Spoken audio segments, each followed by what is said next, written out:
Hi hello namaste welcome back to iTrend media. ఈరోజు మనతో ఉన్నారు ఫైనాన్షియల్ అడ్వైజర్ అయిన వెల్తీ చక్రధర్ గారు. సార్తో మాట్లాడతాం ముఖ్యంగా పిఎంఎస్ అండ్ అలాగే మ్యూచువల్ ఫండ్స్కి మధ్య ఉన్న డిఫరెన్స్ గురించి అండ్ ఏఎఫ్ఐతో పాటుగా. Hi sir. Hi sir, already previous ఎపిసోడ్స్లో మీరు పిఎంఎస్ స్టాక్స్ గురించి చెప్పడం జరిగింది. అసలు వాట్ ఈస్ పిఎంఎస్ స్టాక్ అనేది.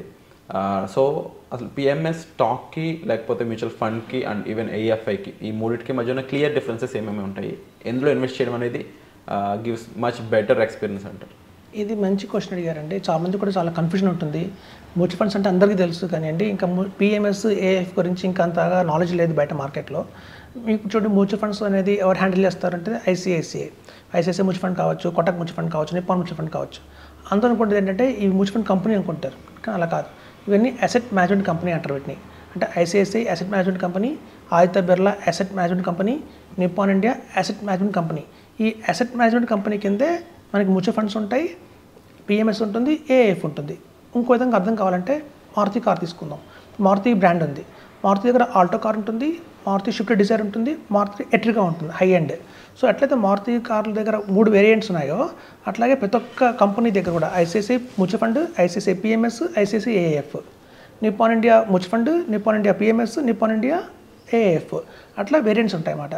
సో ఇప్పుడు చూడండి, ఒక బెస్ట్ ఎగ్జాంపుల్లో ఒక సాఫ్ట్వేర్ ఇంజనీర్ ఉన్నాడు అనుకోండి, ఎగ్జిక్యూటివ్ లెవెల్లో ఉంటాడు. అంటే అప్పుడే జాబ్ వచ్చింది, ఒక 1 lakh శాలరీ వచ్చింది అనుకోండి, మెల్లగా ఒక కార్ కొనుక్కుంటాడు, ఆల్టో కార్ కొనుక్కుంటాడు. ఆల్టో కార్ ఎప్పటిదాకా వాడతాడంటే ఒక ప్రాజెక్ట్ మేనేజర్ వెళ్ళేంత వరకు వాడతాడు.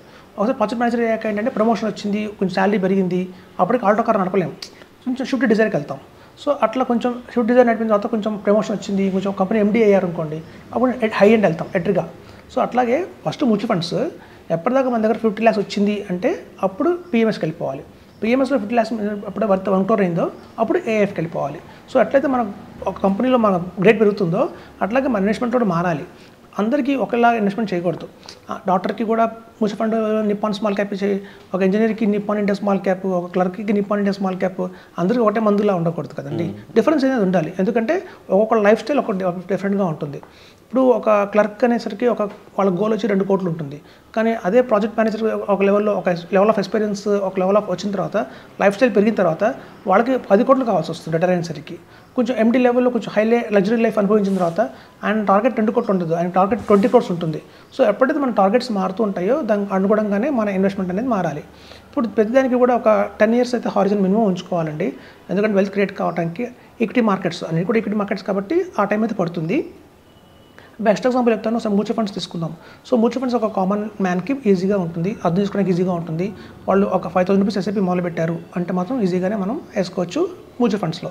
దానికి కొంచెం పైకి వెళ్ళిన తర్వాత 50,000 rupees ఎస్ఐపి వేస్తున్నాం, మంత్లీ మేము 1 lakh ఎస్ఐపి వేస్తున్నాం, కొంచెం అంత కెపాసిటీ వచ్చినప్పుడు ఆటోమేటిక్గా పిఎంఎస్కి వెళ్ళిపోవాలి.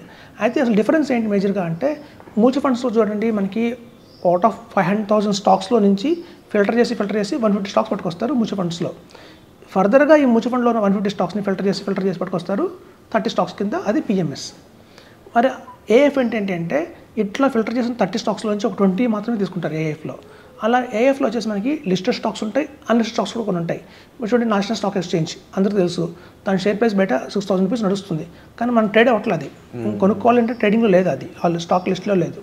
సో ఏఎఫ్లో అట్లాంటి స్టాక్స్ కూడా కొనుక్కోవచ్చు అనమాట. మనం ఏవైతే అన్లిస్టెడ్ స్టాక్లో ఉన్నాయో వాటిని కూడా కొనుక్కోవచ్చు. సో అట్లాంటి ఒక ఎక్స్ట్రా బెనిఫిట్ మనకి ఏఎఫ్లో దొరుకుతుంది. సో ఏఎఫ్లో 80% ఏమో లిస్టెడ్ స్టాక్స్, 20% ఏమో అన్లిస్టెడ్ స్టాక్స్లో ఇన్వెస్ట్ చేస్తారు. సో మనకి ఏఎఫ్లో కూడా కేటగిరీస్ ఉంటాయండి, ఏ కేటగిరీ 1, 2, 3 అని. 3 is the బెస్ట్ కేటగిరీ అని చెప్తాం, మేము అదే స్ట్రాంగ్గా రికమెండ్ చేస్తాం. ఇందులో ఏమి ఇంక్లూడ్ అయి ఉంటాయండి? సో రియల్ ఎస్టేట్లో వచ్చి మనకి ఇప్పుడు చూడండి, ఏఎఫ్ కేటగిరీ 1, 2లో రియల్ ఎస్టేట్ కూడా ఉంటుంది. రియల్ ఎస్టేట్ అని, ప్రైవేట్ ఈక్విటీ అని అలా కొన్ని ఉంటాయి అన్నమాట. ఏంజల్ ఇన్వెస్టర్స్ అంటారు వాటిని. సో అవి మనం జనరల్గా రికమెండ్ చేయము. మనకున్న పరిధిలో మనం చేసుకోవాల్సిన బెస్ట్ ఏంటంటే కేటగిరీ 3. సో ఏఎఫ్లో ఒక అడిషనల్ బ్యూటీ ఏంటంటే ట్యాక్స్ పడదు. మనకి ఎంతైతే చూడండి మ్యూచువల్ ఫండ్స్లో కానివ్వండి, పిఎంఎస్లో కానివ్వండి, ఎంత గెయిన్ వస్తే అంత గెయిన్ మనం ట్యాక్స్ కట్టాల్సి వస్తుంది. ఏఎఫ్లో అయితే మనకు ట్యాక్స్ ఫ్రీ ఉంటుంది, అంటే మన హ్యాండ్స్కి వచ్చేప్పుడు ట్యాక్స్ ఫ్రీ అవుతుంది. అందుకే జనరల్గా మేము ఎన్ఆర్ఐస్ అందరికీ కూడా బ్లైండ్గా చెప్తాము, ఏఎఫ్లో వెళ్ళిపోండి, మీకు ట్యాక్స్ ప్రాబ్లం ఉండదు. ఇలా డ్యూయల్ ట్యాక్స్ పడుతుంది, ఇక్కడ ట్యాక్స్ కట్టాలి, మళ్ళీ అక్కడ ట్యాక్స్ కట్టాలి, పాన్ నెంబర్ ఇవ్వాలి, ఆధార్ కార్డు ఇవ్వాలి. ఇప్పుడు చూడండి, చాలామందికి ఆధార్ కార్డు లేదు ఎన్ఆర్ఐస్కి, ఎప్పుడో వెళ్ళిపోయారు, 10 years బ్యాక్ 15 years బ్యాక్ వెళ్ళిపోయారు, అసలు ఆధార్ కార్డు అంటే ఆ టైంలో లేదు. వాళ్ళందరూ ఎన్ఆర్ఐ అకౌంట్స్ ఉంటాయి. సో వీళ్ళన్నీ కూడా ఏంటంటే కాంప్లికేషన్స్ చాలా ఎక్కువ ఉంటాయి వాళ్ళు ఇన్వెస్ట్ చేయడానికి ఈక్విటీ మార్కెట్లో ఇండియాలో, అయితే పిఎంఎస్లో కావచ్చు, మ్యూచువల్ ఫండ్స్లో కావచ్చు. సో వాళ్ళందరికీ కూడా మనకి బెస్ట్ ఇన్వెస్ట్మెంట్ ఏదంటే ఏఎఫ్. Alternate investment fund. ఇందులో ఎన్ఆర్ఐస్ ఎలా అంటే వాళ్ళకి పాన్ కార్డ్ లేకుండా కూడా ఇన్వెస్ట్మెంట్ చేయొచ్చు. త్రూ గిఫ్ట్ సిటీ అని ఒకటి ఉంటుంది గుజరాత్లో, దాని నుంచి కూడా ఇన్వెస్ట్మెంట్ చేసుకుంటాం మేము. సో అట్లా ఆ రూట్లో కనుక తీసుకుంటే మాత్రం కేవలం $1,25,000 రూపంలో వాళ్ళు ఇన్వెస్ట్మెంట్ చేయొచ్చు. వచ్చిన ప్రాఫిట్ కూడా వాళ్ళు డాలర్స్లోనే వాళ్ళు తిరిగి ఇస్తాం కాబట్టి వాళ్ళు హ్యాపీగా అక్కడ వాళ్ళకి అసెట్ కొనుక్కోవచ్చు, అక్కడ చిల్డ్రన్ ఎడ్యుకేషన్ కోసం ఉపయోగపడవచ్చు, అట్లా చేయొచ్చు. సో బేసికల్గా ఇదండి మ్యూచువల్ ఫండ్ పిఎంఎస్కి ఏఎఫ్కి అర్థం కావడానికి మన మారుతి కార్లో ఎట్లయితే ఆల్టో ఉంటుందో ఆల్టో, స్విఫ్ట్ డిజైర్, ఎట్రిగా డిఫరెన్సెస్ ఏంటి అనేది అలా ఉంటుందో, ఒక హై ఎండ్కి వెళ్తున్న కొద్దీ మనం అలా మార్చుకుంటున్నామో అలాగే మ్యూచువల్ ఫండ్స్ అనేది కొంతకాలమేనండి 50 lakhs వచ్చేదరికే. 50 lakhs వచ్చాయి అంటే ఆటోమేటిక్గా పిఎస్కి మూవ్ అయిపోవాలని చెప్తున్నాను. సో అది మెయిన్ డిఫరెన్స్ అండి. అండ్ ముఖ్యంగా సార్ మీరు యూఎస్లో ఉండే వాళ్ళు ఇందులో ఇన్వెస్ట్ చేయొచ్చు అని చెప్తున్నారు కదా, అక్కడ ఉండే వాళ్ళకి ఇంకా ఎలాంటి ఫెసిలిటీస్ ఉంటాయి ఇందులో ఇన్వెస్ట్ చేయడం ద్వారా? లైక్ ఈజీగా ఇన్వెస్ట్ చేసే ప్రొసీజర్ ఏ విధంగా ఉంటుంది, ఇన్వెస్ట్ చేసాక విత్డ్రాల్ ప్రొసీజర్ ఏ విధంగా ఉంటుంది, ఇక్కడ నామినీ కింద ఏమన్నా పెట్టాల్సి ఉంటుందా ఆ ప్రొసీజర్? లేదండి, యాక్చువల్గా ఎన్ఆర్ఎస్కి నామినీ కూడా ఎన్ఆర్ఐ ఉండొచ్చు. ఎందుకంటే జనరల్గా పిల్లలను కూడా ఇవాళ రేపు పిల్లలు కూడా అమెరికాలో పుడుతున్నారు, వాళ్ళు కూడా సిటిజన్షిప్ వచ్చేస్తుంది. సో అట్లాంటినప్పుడు వాళ్ళకి ఇండియాలో కంటే కూడా మనకు మ్యూచువల్ ఫండ్స్ పిఎంఎస్లో కంటే కూడా ఏఎఫ్లో అయితే బెటర్గా ఉంది. ఏఎఫ్లో మనకు వచ్చేసి ఏంటంటే నేను చెప్పినట్టు గుజరాత్లో మనకున్న ఈ గిఫ్ట్ సిటీ నుంచి ద్వారా కూడా ఇన్వెస్ట్మెంట్ తీసుకుంటాం మేము. వాళ్ళకి ప్యాన్ ఉంటే సరిపోతుంది, అది కూడా లేకపోయినా పర్వాలేదు. ఇండియాలో బ్యాంక్ అకౌంట్ ఉన్నా లేకపోయినా కూడా పర్వాలేదు, యూఎస్లోనే బ్యాంక్ అకౌంట్తోనే మనం ఇన్వెస్ట్మెంట్ చేయొచ్చు. సో ఇట్లాంటి బెనిఫిట్స్ అన్నీ కూడా మనకి ఏఎఫ్లో ఇస్తున్నాము. So $1,25,000 minimum investment. వాళ్ళు విత్డ్రా చేసినప్పుడు కూడా డాలర్స్లోనే వెళ్తుంది. సో కాబట్టి మళ్ళీ వాళ్ళకి ఏంటంటే ఎక్స్ట్రా మళ్ళీ మనకి అమౌంట్ ప్రాబ్లం రాకుండా ఉంటుంది ఫర్దర్గా. సో ఇన్వెస్ట్మెంట్ డాలర్స్లో జరుగుతుంది, తీసుకునే రిటర్న్ కూడా డాలర్స్లోనే ఉంటుంది. సో వాళ్ళకి పోర్టల్ ఇస్తామండి, ఆ పోర్టల్లోనే ఆన్లైన్లో మీరు చెప్పినట్టుగా పార్షల్ విత్డ్రాల్ చేసుకోవచ్చు, ఫుల్ విత్డ్రాల్ చేసుకోవచ్చు, అలాంటి ఫర్దర్గా చాలా చేసుకోవచ్చు. అంతా ఆన్లైన్ అకౌంట్ ఓపెన్ చేసేస్తాము కాబట్టి ఏంటంటే ఫిజికల్గా ప్రెజెన్స్ కూడా అవసరం లేదు. సో అక్కడ ఉంటూనే కూడా ఇన్వెస్ట్మెంట్ చేయొచ్చు, యూఎస్ కెనడా కూడా చేయొచ్చు. సో ఇది ఒక బెస్ట్ ఆప్షన్ అండి ఏఎఫ్ అనేది, ఎస్పెషల్లీ ఎన్ఆర్ఎస్కి అయితే ఎట్లాంటి హ్యాజిల్ ఫ్రీ లేకుండా కూడా చేయొచ్చు. ఇంట్లో ఇంక్లూడ్ అయ్యే బ్రాండ్స్ అనేవి ఏ విధంగా ఉంటాయి సార్ మామూలుగా? ఇది జనరల్గా ఐసిఐసిఐ వాళ్ళది ఉంటుందండి, ఐసిఐసిఐ కానీ మోతిలాల్ ఓస్వాల్ కానివ్వండి, కొంచెం మంచి మంచి ఏఎఫ్స్ ఉన్నాయి, చాలా కంపెనీస్ ఉన్నాయి, ప్రైవేట్ కంపెనీస్ కూడా చాలా ఉన్నాయి ఇందులో, బయటోక్ వాళ్ళది కూడా కావచ్చు, అలా మంచి మంచి ఏఎఫ్స్ చాలా ఉన్నాయి. సో వాళ్ళవన్నీ కూడా రిటర్న్స్ బాగానే వస్తున్నాయి. ఈవెన్ నిప్పాన్ కూడా చాలా ఎక్సలెంట్ అని చెప్పొచ్చు ఏఎఫ్లో. పిఎంఎస్లో వాళ్ళ పర్ఫార్మెన్స్ కొంచెం తగ్గింది కానివ్వండి, బట్ వేరే ఏఎఫ్లో కూడా దర్ లీడింగ్ అని చెప్పొచ్చు. మ్యూచువల్ ఫండ్స్లోనూ ఏఎఫ్లోనూ నిప్పాన్ ఇస్ నెంబర్ 1 అని చెప్పొచ్చు. హిస్టారికల్గా హైయెస్ట్ రిటర్న్స్ ఏమైనా చెప్పగలరా సార్ దీనికి? 28 to 35% డెసిట్ రిటర్న్ అయితే లాస్ట్ పర్ఫార్మెన్స్లో వచ్చారండి. పాస్ట్ పర్ఫార్మెన్స్ చూస్తే మనకు 28 to 38% ఉంది. మనకు అందులో కూడా ఏంటంటే ట్యాక్స్ ఫ్రీ కాబట్టి ఎక్స్ట్రాడినరీ రిటర్న్ అని చెప్పొచ్చు. సో మోర్ ఓవర్ ఏంటంటే ఒక లంసమ్గా ఇన్వెస్ట్ చేసే వాళ్ళకి ఇప్పుడు చూడండి, మనం 1 crore ఉందనుకోండి, 1 crore మ్యూచువల్ ఫండ్లో ఇన్వెస్ట్మెంట్ చేయాలంటే ఒక ఫండ్లో ఇన్వెస్ట్మెంట్ చేయలేం. ఒక 10 ఫండ్స్లోకి డిస్ట్రిబ్యూట్ చేస్తాం, 10 lakhs లాగా. ఆ 10 fundsలో డిస్ట్రిబ్యూట్ చేసేసరికి వల్ల ఏమవుతుందంటే మనకు తెలియకుండానే ఒక్కొక్క స్టాక్లో ఒక్కొక్క ఫండ్లో వచ్చి 150 స్టాక్స్ ఉంటాయి. మనకి 1500 స్టాక్స్ మనం ఇన్వెస్ట్ చేసాం. సో 1500 స్టాక్స్ మనం ఇన్వెస్ట్ చేసాము, ఇండైరెక్ట్గా అంటే రిటర్న్స్ ఏం రావు, ఇన్ జనరల్గా రావు.